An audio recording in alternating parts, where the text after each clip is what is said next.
खबर जम्मू के बिश्नाह से आ रही है। आपको बता दें कि भारतीय जनता पार्टी के युवा नेता और पूर्व नगर पालिका अध्यक्ष जय भारत भारती से TTN 24 से हमारे संवाददाता सारिक पीरजादा के विशेष कार्यक्रम में जम्मू कश्मीर की राजनीतिक, सामाजिक, आर्थिक स्थिति पर खास चर्चा की गई। देखिए खास खबर TTN 24 पर।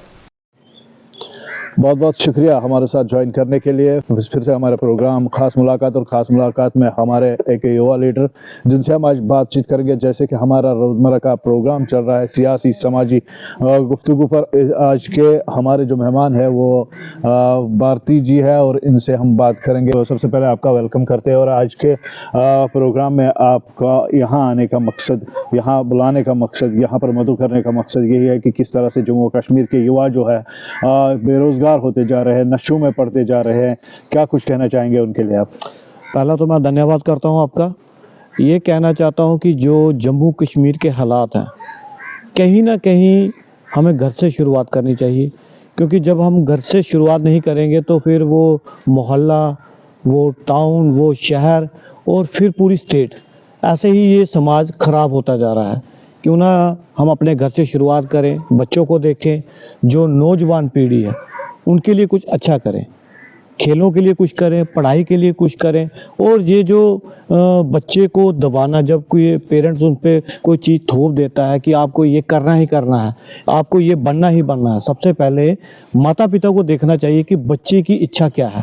तो जब हम बच्चे की सोच के साथ चलेंगे तो कहीं ना कहीं बच्चा भी समाज को समझेगा, माता पिता को समझेगा। देखो, एक तो एजुकेशन है, एजुकेशन बहुत ज़रूरी है बच्चे के लिए, पर जो बाहरी पढ़ाई है, जो लोगों की पढ़ाई करना भी बहुत ज़रूरी है, लोगों को समझना भी बहुत ज़रूरी है, क्योंकि पढ़ाई जो है वो एजुकेट बनाती है और जो बाहरी पढ़ाई है वो इंसान को इंसान बनाती है। तो इंसानियत ज़रूरी है। नशे में जो बच्चे पढ़ते हैं, कहीं ना कहीं माता पिता उन पे गौर नहीं करते, कहीं ना कहीं समाज के जो लोग हैं, कई बार हम देखते हैं कि लोग नशे कर रहे हैं, हम क्या करते हैं, उनको देख के अनदेखा कर देते हैं कि कर रहा है कोई बात नहीं, ये किसी का बेटा है, किसी की बेटी है तो कोई बात नहीं। जब आग अपने घर में लगती है तो पता तब चलता है। बिल्कुल। तो जब आग अपने घर में लग जाए तो फिर हम कहते हैं हमारे साथ गलत हो गया। मेरे कहने का ये भाव है कि कहीं ना कहीं अगर कोई गलत कर रहा है उसको सही रास्ते पे लाओ, अगर कोई नशा कर रहा है उसके साथ काउंसलिंग करो। यहाँ पे जम्मू कश्मीर पुलिस ने हॉस्पिटल खोले, वहाँ पे भेजो। जिस तरह अभी आप जिक्र कर रहे थे कि जिस पार्टी के साथ आप वाबस्ता है जम्मू कश्मीर के अंदर, अगर गवर्नर इंतजामिया यहाँ पे काम कर रही है, लेकिन नशे को लेकर काफी संजीदा नजर आ रही है। जम्मू कश्मीर में आपको क्या लग रहा है कि जब से गवर्नर ने अपनी कुर्सी संभाली है, क्या तब से नशे में आपके इलाके में की हम बात करें, जो माना जाता था जम्मू के अंदर एक नशा तस्करी के हवाले से? देखिए, ये मैं कहना चाहता हूँ कि नशा भाजपा के आने से नशा नहीं बढ़ा। बिल्कुल। यहाँ बाप बेटी की सरकार रही, बाप बेटे की सरकार रही, कांग्रेस की सरकार रही, PDP की सरकार रही, NC की सरकार रही। पिछले 70 सालों में उन्होंने लोगों को गुमराह किया, लोगों को जो उनके मुकाम था वहाँ पे पहुँचने ही नहीं दिया। आप बात कर रहे हैं कि इन पार्टियों ने पिछले 70 साल से लोगों को गुमराह किया।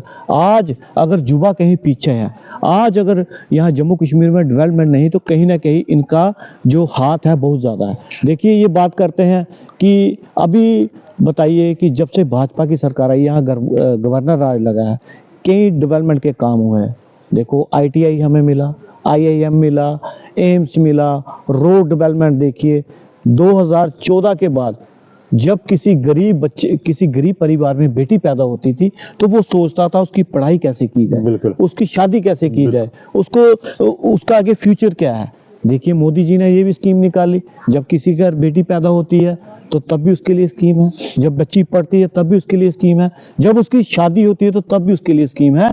ऐसी स्कीमें हैं। देखो, हमारे जो पार्टी का मेन मुद्दा है वो मुद्दा है पंक्ति में खड़ा आखिरी व्यक्ति में जो गरीब है, जो मजलूम है, जो दबा कुचला है, हम उस व्यक्ति तक पहुंचे जिसका मकान नहीं है, जिसके घर में रोजी नहीं है, जिसके घर में चूल्हा नहीं जल रहा, जिसको काम की जरूरत है। जब सरकारें उन लोगों के पास नहीं पहुंचेगी तो ना स्टेट तरक्की करेगी ना देश तरक्की करेगी। सर, जिस तरह हम देख रहे हैं कि जो बीमारी फैल रही है ड्रग्स की, और पुलिस का जो अपना जो कार्य है वो बिल्कुल बखूबी कर रही है, साथ साथ हमारे जम्मू कश्मीर में कुछ इश्तियाल अंगेज इमेजेस, पोस्ट्स जो है वो कहीं ना कहीं नजर आ रहे हैं सोशल मीडिया पर या फिर दूसरे प्लेटफॉर्म पर। हम देख रहे हैं कि हिंदू को मुस्लिम से लड़ाने की कोशिश की जा रही है। हाल ही में आपने गुजरमन नगर का वाक़ा सुना होगा कि रात को कुछ लड़के आए, उन्होंने मुसलमानों को वहाँ गाली शाली दी, हालांकि पुलिस ने उस पर कार्रवाई की। क्या कहना चाहेंगे इसके ऊपर?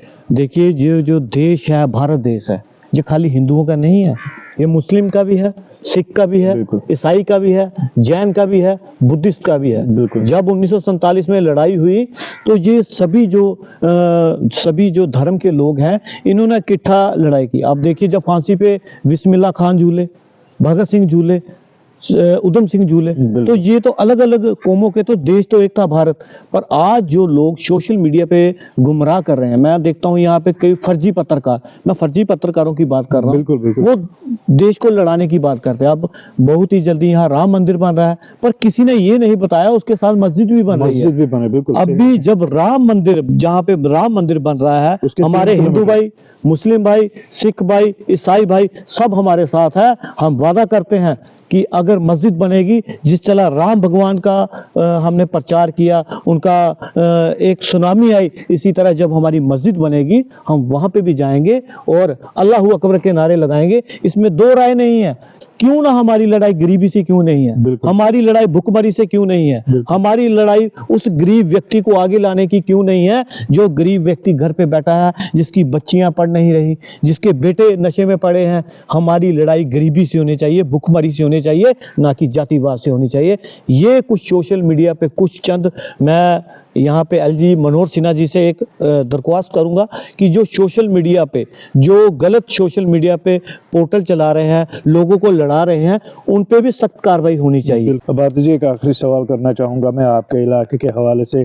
जैसे हम कुछ दिन पहले एक प्रोग्राम में यहाँ पे थे, जहाँ पर लड़कों ने एक डिमांड की थी कि इलाके में एक ग्राउंड होना चाहिए, प्ले ग्राउंड होना चाहिए। मैं ये कहना चाहता हूँ कि अगर यहाँ पे अभी थोड़ा दिन पहला रविंद्र राणा जी आए, उन्होंने लोगों को बोला, जो अपने बच्चों को बोला, यहाँ पे देखो हमारे गांव के लोग हैं, इनके पास ग्राउंड नहीं है, प्रतिभा बहुत है, पर इनके पास आगे टैलेंट के लिए कोई स्टेज नहीं, कोई ग्राउंड नहीं है। तो रविंद्र राणा जी ने बोला कि आप जगह आइडेंटिफाई करो, तहसीलदार को बोल दिया, एसडीएम को बोल दिया कि आप जगह आइडेंटिफाई करो, मैं गवर्नर से बात करके यहाँ पे आपको ग्राउंड पक्का दिलाऊंगा। बिल्कुल, बहुत बहुत शुक्रिया हमारे साथ बात करने के लिए। बात चल रही थी सियासी समाजी मुद्दों की, और हमारे साथ आज के युवा लीडर थे जम्मू से, और इन्हीं से हम बात कर रहे थे कि किस तरह से भारत देश जो नाम है, ये इसी एकता का नाम है। जब भी हम एक दूसरे का, चाहे सिख हो, हिंदू है, या फिर कोई किसी भी मजहब से ताल्लुक रखता हो, उनका हाथ, एक दूसरे का हाथ थामे चलते हैं, तो इसी का नाम जो है वो भारत बन जाता है। और इसी ख्वाब को लेकर बीजेपी के युवा लीडर जो है वो अक्सर यही कोशिश कर रहे हैं कि किस तरह से भाईचारा बना रहे, साथ ही साथ मैसेज दे रहे थे किस तरह से हम नशे से दूर हो जाए, नशा मुक्त जो है हमारा जम्मू और कश्मीर हो जाए। मिलते हैं अगले प्रोग्राम में नए मेहमान के साथ, तब तक के लिए दीजिए इजाजत। खुदा हाफिज।